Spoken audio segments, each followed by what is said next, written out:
Hello YouTube, this is Geeky Austin, and today we are going to take a look at the NECA 12-inch head-to-tail Godzilla 2001.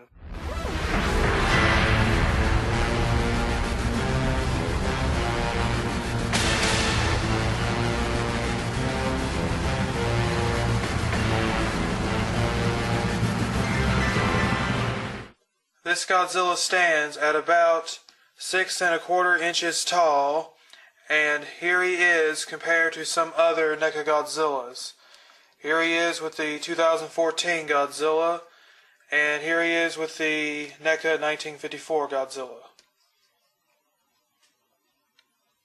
And for another example, here he is with the Toho Bandai Japan Baragon.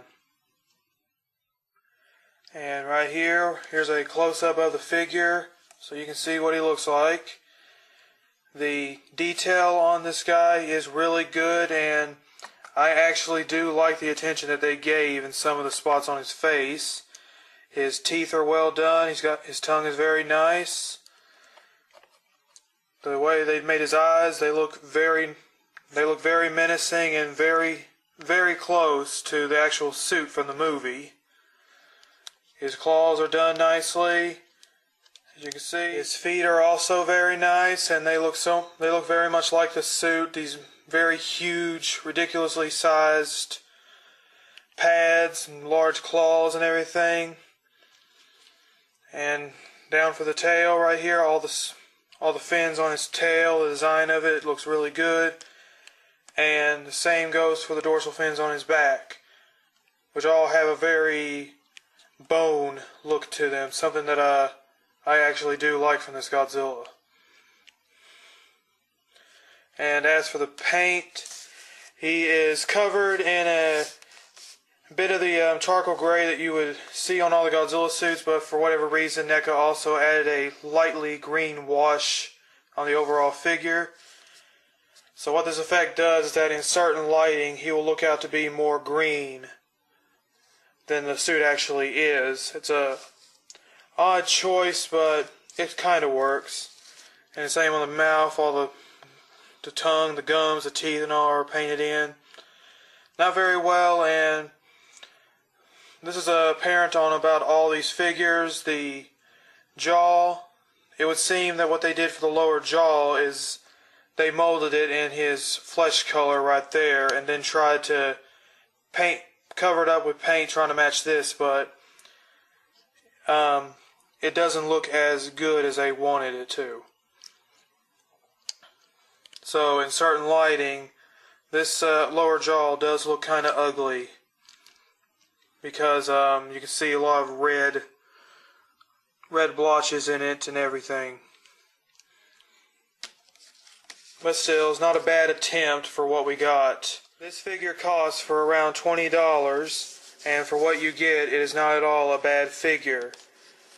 The SH Monster Arts version goes for around $90, and I don't have him, so I can't really compare him, but if you don't mind getting a GMK Godzilla figure that may not be as well detailed and 100% accurate, because after all the tail's too short, then this is a really good alternative.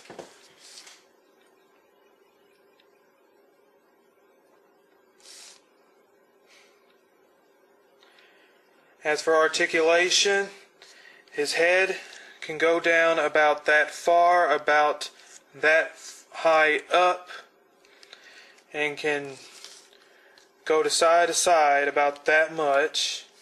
His mouth is on a hinge, so it opens about that far and closes, of course. The neck is also on a ball joint, but it's a lot tighter than the head. You can, if you force it a bit, you can get it to move about that far that way, and about not as easily, about that far that way. You can get it to look down as well, but you can't get it to look up too much because of that one little fin right there. The arms are on a ball joint as well and can sway out about that much and can rotate almost all the way around. The leg gets in the way. The arms are on a hinge, so they can go up about that far, down that much. The lower portion here is on a swivel, so it can rotate all the way around. The hand is on a ball joint, so it can rotate all the way around and go up and in about that much. And this is something that I'm starting to like from these NECA figures, and I hope they continue to do it. The fingers are on a hinge, and you can close his fist that far, or you can open up his hand that much. The torso is on a ball joint as well. Mine's a little loose, sadly, but you can get it to move that much that way, and you can get it to bend down about that far. The legs are also on ball joints, and you can swivel them around about that much, and you can't really do much to spread them out because a lot of the vinyl here blocks it and keeps you from doing too much. The knees are on a hinge, so they can go in about that much right there and about out that far. The feet are also on a ball joint, but because of a lot of the vinyl here on the foot, it blocks some of the articulation, so you can't really do too much with it except get it to rotate. The tail are on ball joints here, here, here, and here, so once again very limited, but you can get a little bit of movement out of the tail. It just takes a little bit of force to do it.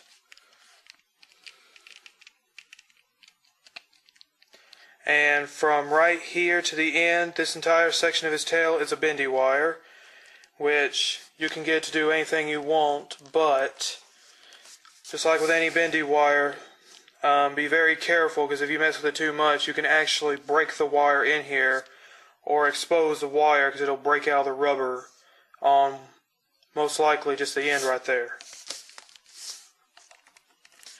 So for what you get, this is actually not at all a bad figure. Overall, this figure is really good. The articulation, while not perfect, is decent enough. The detail on this guy is great. The paintwork is not bad. The likeness is really good, and once again, for a $20 figure, this is a really good job from NECA. This is something that I hope they continue to do with each figure that comes out.